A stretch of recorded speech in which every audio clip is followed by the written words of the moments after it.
They came by the thousands and waited in line for hours. That it was cold outside was not an issue. Their purpose was to pay respects, a respect that all who came felt George Bush had earned over and over again in his lifetime of service. The crowd, the throng, looked like America, beautifully diverse, a quilt of many colors of beliefs and political persuasions. We chatted amongst ourselves. All had stories to tell. Few had met the man, but all felt like they knew him. To be at the Capitol, to stand for a moment or two in silence, was not an act of obligation. It was an act of gratitude.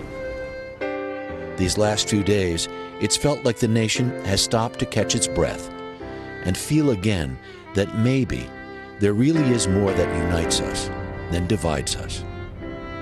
President Bush believed that with all his heart. Remembering him is helping us remember that too. Harry Smith, NBC News, Washington. Hey, NBC News fans, thanks for checking out our YouTube channel. Subscribe by clicking on that button down here and click on any of the videos over here to watch the latest interviews, show highlights, and digital exclusives. Thanks for watching.